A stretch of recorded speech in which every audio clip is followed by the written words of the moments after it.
चक्रवात के केंद्र में निम्न दाब होते हैं, जिस कारण हवाएं बाहर से अंदर की ओर आती है। हवाओं के इस उत्क्रम को ही चक्रवात कहते हैं।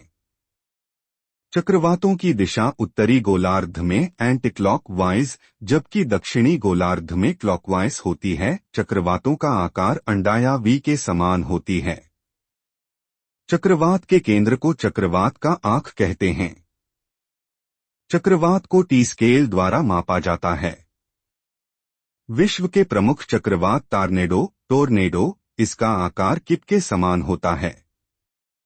इसकी ऊपरी भाग पक्षाभ बादल से जुड़ा होता है, जबकि निचला भाग भूमि से जुड़ा होता है। इसके आने से अंधेरा छा जाता है। मूसलाधार वर्षा होती है और भवन उड़ जाते हैं। यह सबसे खतरनाक है। यह अमेरिका में आता है। जल स्तंभ वाटर स्पाउट, जब टॉर्नेडो समुद्र के ऊपर जाता है तो उसे जल स्तंभ कहते हैं। हरिकेन कैरेबियन सागर, टाइफून चीन सागर, साइक्लोन बंगाल की खाड़ी, विली ऑस्ट्रेलिया, प्रशांत महासागर, नीलम बांग्लादेश, प्रतिचक्रवात एंटीसाइक्लोन्स। इसके केंद्र में उच्च दाब होता है, जिसके चारों तरफ वृत्ताकार समदाब रेखाएं होती है। केंद्र में उच्च दाब तथा बाहर की तरफ अपेक्षाकृत निम्न वायुदाब होने के कारण ये हवाएं बाहर की ओर चलती है। यह खतरनाक नहीं होता है। प्रतिचक्रवात उत्तरी गोलार्ध में क्लॉकवाइज तथा दक्षिणी गोलार्ध में एंटी क्लॉकवाइज चलती है।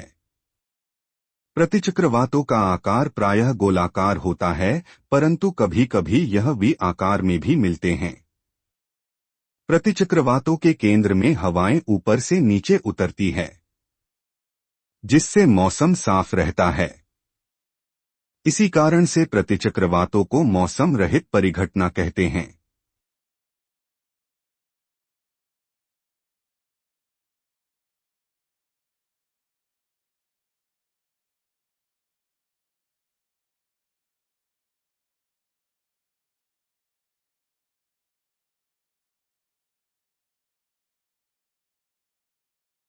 वायुराशि एआईआर मास, वायु की विशाल परत को वायुराशि कहते हैं। वायुराशि दो प्रकार की होती है, ठंडी वायुराशि तथा गर्म वायुराशि। वायुराशियों के बीच खाली जगह को वाताग्र या फ्रंट कहते हैं। वाताग्र को चक्रवात का सूचक कहते हैं। आर्द्रता ह्यूमिडिटी, वायु में उपस्थित नमी को आर्द्रता या निरपेक्ष आर्द्रता कहते हैं। वायुमंडल की आर्द्रता लगभग 5% होती है, किंतु आरामदायक वातावरण के लिए 60% आर्द्रता की आवश्यकता है। इसी कारण कूलर में पानी डाला जाता है। आर्द्रता सामर्थ्य ह्यूमिडिटी कैपेसिटी, किसी वायु द्वारा आर्द्रता ग्रहण करने की अधिकतम क्षमता आर्द्रता सामर्थ्य कहलाता है। संतृप्त वायु सैचुरेटेड एयर, वैसी वायु जिसकी आर्द्रता उसकी आर्द्रता सामर्थ्य के बराबर हो उसे संतृप्त वायु कहते हैं। यह और नमी नहीं सोख सकती, इसकी सापेक्षिक आर्द्रता 100% होती है। निरपेक्ष आर्द्रता एब्सोल्यूट ह्यूमिडिटी, किसी क्षण टाइम वायु में नमी की मात्रा को निरपेक्ष आर्द्रता कहते हैं। सामान्यतः इसे GM सुपरस्क्रिप्ट 3 में मापा जाता है। ताप तथा दाब परिवर्तन में निरपेक्ष आर्द्रता का मान बदलता है, क्योंकि इकाई आयतन में उपस्थित जलवाष्प की मात्रा परिवर्तित हो जाती है। सापेक्ष आर्द्रता रिलेटिव ह्यूमिडिटी, निश्चित तापमान पर वायु के निश्चित आयतन में उपस्थित जलवाष्प की मात्रा उसी तापमान पर वायु के उसी आयतन में आर्द्रता धारण करने के अधिकतम क्षमता के अनुपात को सापेक्षिक आर्द्रता कहा जाता है। अर्थात रिलेटिव निरपेक्ष आर्द्रता, आर्द्रता 100% आर्द्रता सामर्थ्य, जलवाष्प की मात्रा जितनी अधिक होगी सापेक्ष आर्द्रता उतनी ही अधिक होगी। अगर हवा का तापमान बढ़ जाता है तो उसकी सामर्थ्य क्षमता भी बढ़ जाती है और सापेक्ष आर्द्रता कम हो जाता है। हवा की सापेक्ष आर्द्रता ही वाष्पीकरण की दर तथा मात्रा को निर्धारित करती है। Q1 वायु की आर्द्रता 20 है, जबकि उसका आर्द्रता सामर्थ्य 80 है, तो सापेक्षिक आर्द्रता ज्ञात करें। रिलेटिव निरपेक्ष आर्द्रता आर्द्रता सामर्थ्य 20-80 125%, 100% वाष्पन इवापोरेशन अधिक तापमान के कारण जल का भाप बनकर ऊपर उठना वाष्पन कहलाता है। जिस तापमान पर जल खौल जाता है उसे क्वथनांक कहते हैं।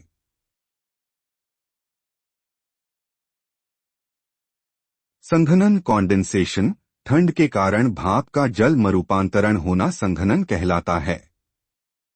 एक्स ठंडे बर्तन के चारों ओर जल की बूंदों का आ जाना तथा ठंडे में मुंह से भाप निकलना संघनन के उदाहरण हैं। संघनन वाष्पीकरण का ठीक विपरीत प्रक्रिया है।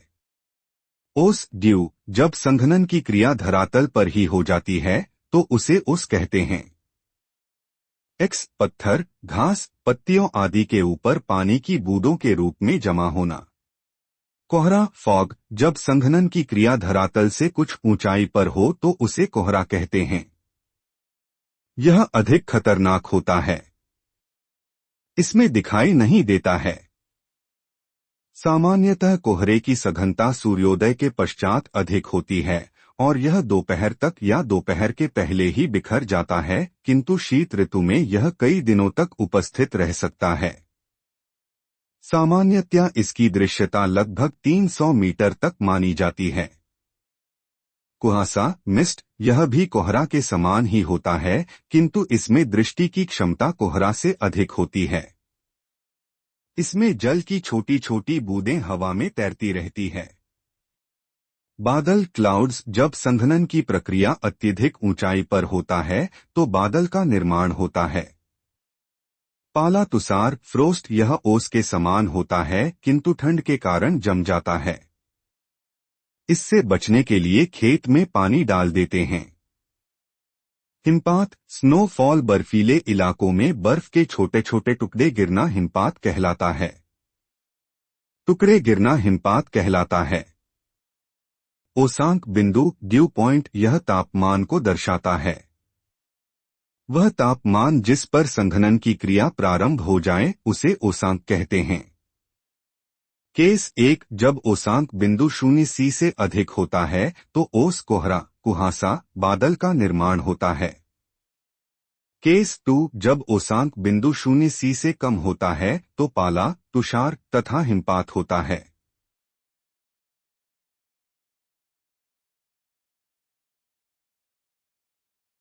बादल क्लाउड्स ऊंचाई पर संघनन की क्रिया के फलस्वरूप बादल बनते हैं।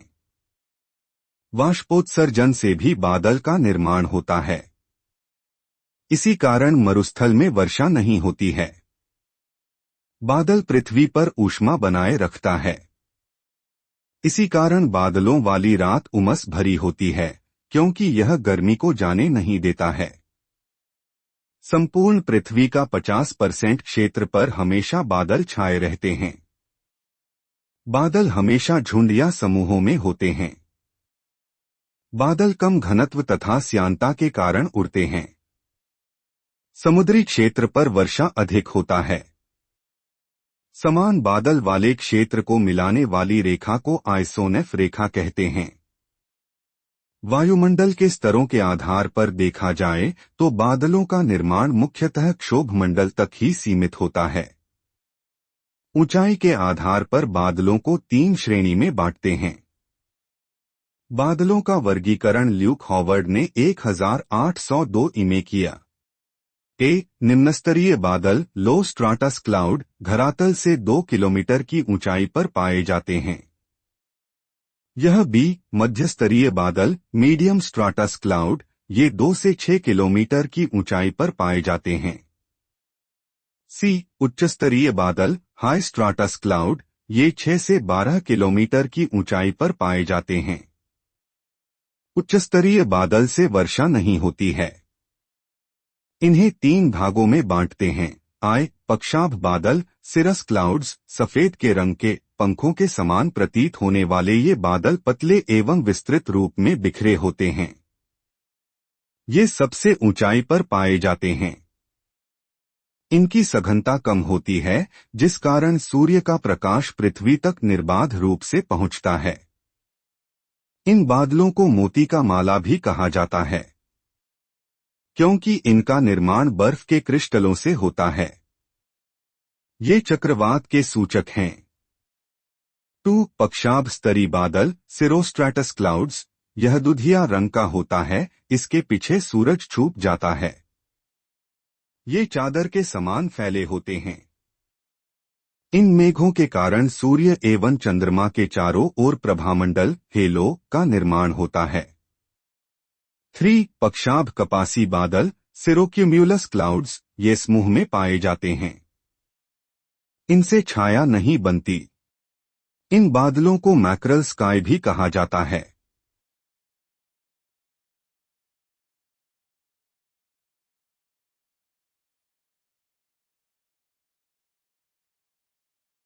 मध्यस्तरीय बादल से भी वर्षा बांटते हैं, नहीं होती है। इसे दो भागों में आए। उच्चस्तरीय बादल, एल्टोस्ट्रैटस क्लाउड्स। इस बादल में लगातार वर्षा होने की संभावना बनी रहती है। ये मेघ नीले या भूरे रंग के होते हैं। 2. उच्च कपासी बादल, एल्टोक्यूमुलस क्लाउड्स। इस बादल को पताका मेघ, बैनर क्लाउड्स के नाम से भी जाना जाता है। इस बादल से वर्षा नहीं होती है। ये बादल लहरदार धाराओं के रूप में पाए जाते हैं। वायु की लंबवत धाराओं के कारण इन बादलों का विकास ऊपर की ओर होता है। इसमें इंद्रधनुष की छटा दिखाई देती है। निम्न स्तरीय बादल से वर्षा होती है। इसे 4 श्रेणी में बांटते हैं। आय, कपासी बादल, क्यूमुलस क्लाउड्स। इससे वर्षा नहीं होती है। यह मेघ साफ मौसम का सूचक होता है। इनका विस्तार एवं सघनता अत्यधिक होता है। आकाश में यह मेघ रुई के ढेर जैसे नजर आते हैं। इनका लंबवत निकास अधिक होता है, जो देखने में विकास अधिक होता है, जो देखने में गुंबदाकार या फूलगोभी जैसा प्रतीत होता है। 2. स्तरीय बादल, स्ट्राटस क्लाउड्स। इससे वर्षा नहीं होती है। इन बादलों की लंबवत ऊंचाई कम लेकिन क्षैतिज विस्तार सर्वाधिक होता है, अर्थात यह आसमान के विस्तृत हिस्सों पर फैले होते हैं। यह मेघ परतदार होते हैं तथा इनका निर्माण ऊष्मा के क्षय विभिन्न तापमानों पर हवा के मिश्रित होने से होता है। 3. वर्षा स्तरीय बादल, नाइबोस्ट्रेटस क्लाउड्स। इससे वर्षा होती है। यह भूरे रंग का होता है। इससे धीमी वर्षा लगातार होती है। ये बादल नीचे से ऊपर विशाल मीनार की तरह खड़ा प्रतीत होता है एवं विस्तृत क्षेत्रों में फैले होते हैं। इनकी सघनता के कारण अंधकार छा जाता है। 4. कपासी वर्षा बादल, क्यूमुलस निम्बस क्लाउड्स। इससे सर्वाधिक वर्षा होती है। इन बादलों का लंबवत विस्तार सर्वाधिक होता है। इन बादलों में तेज बौछारी वर्षा, ओलावृष्टि एवं त्वरित झंझावात की उत्पत्ति होती है। शीतोष्ण कटिबंधीय चक्रवातों में शीत वाताग्रों के सहारे इन्हीं बादलों से वर्षा होती है।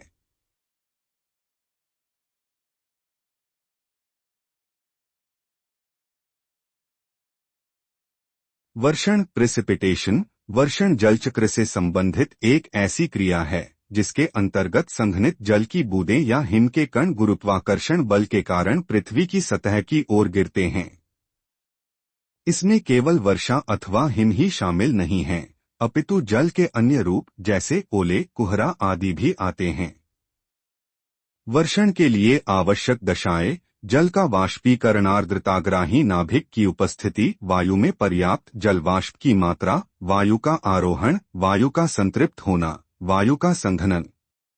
जब संघनन 0 C या उससे कम तापमान पर होता है तो वायुमंडलीय जलवाष्प का हिमकणों के रूप में परिवर्तन होता है, फलतः हिम वर्षा होती है, जबकि 000 से अधिक तापमान पर मंथनन की वर्षा होती है, जबकि 0 C से अधिक तापमान पर संघनन की क्रिया से जलवाष्प के जल बूंदों के रूप में परिवर्तन से जलवर्षा होती है।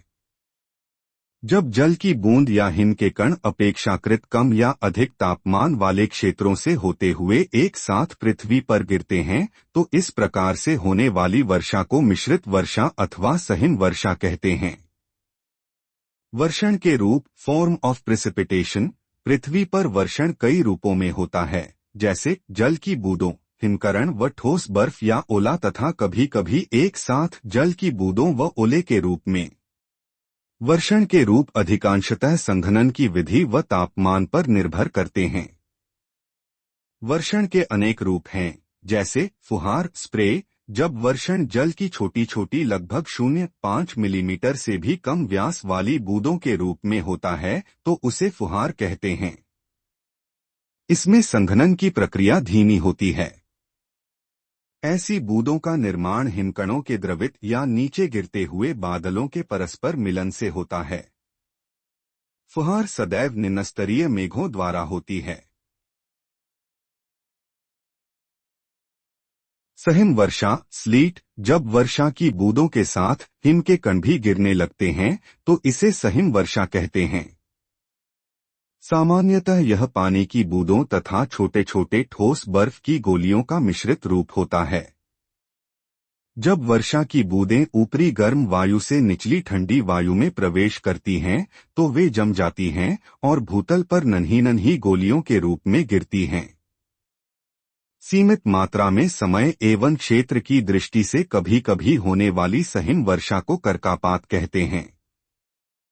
हिमपात स्नोफॉल। जब संघनन हिमांक 0 से नीचे तापमान पर होता है तो वायुमंडलीय आर्द्रता हिमकणों में बदल जाती है।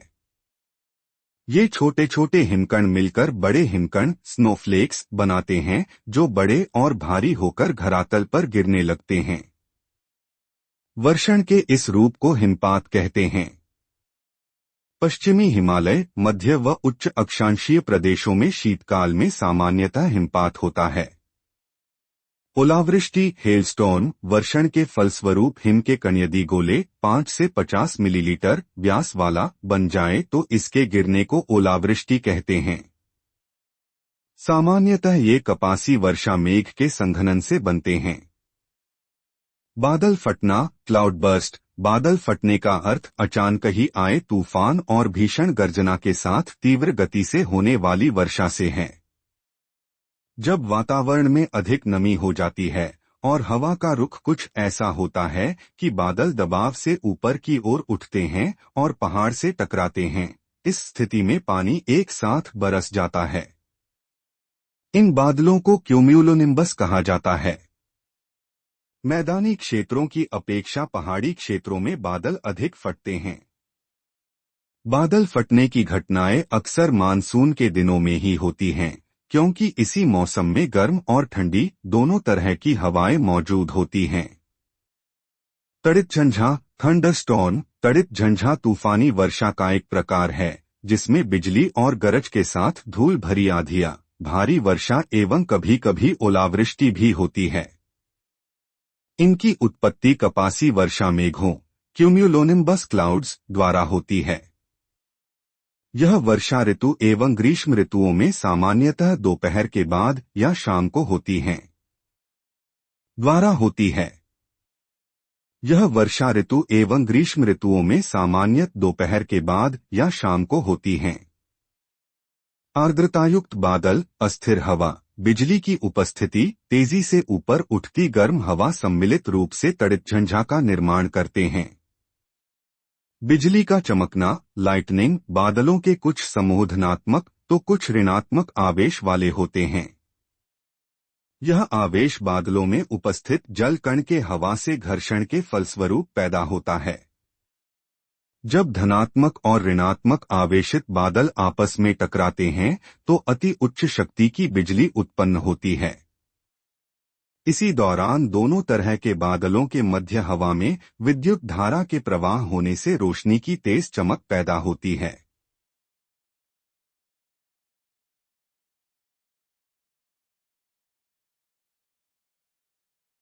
वर्षा रेनफॉल। संघनन के फलस्वरूप बादल को जल में रूप लेना वर्षा कहलाता है।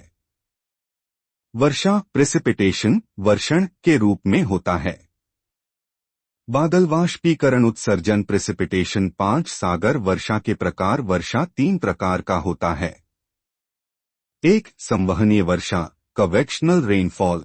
यह विषुवत रेखा के पास होती है, क्योंकि वहां गर्मी अधिक पड़ता है और बादल अधिक बनते हैं, जिस कारण प्रतिदिन 2 से 4 बजे तक वर्षा होती है। यह वर्षा फुहारे के समान होती है, मूसलाधार नहीं होती है। 2 चक्रवाती वर्षा, साइक्लोनिक रेनफॉल, यह समुद्र के किनारे होती है, क्योंकि समुद्र का जल भाप बनकर बादल बना लेता है और अपने समीप वाले स्थल पर बरस जाता है। इस वर्षा से चक्रवात उत्पन्न हो जाता है।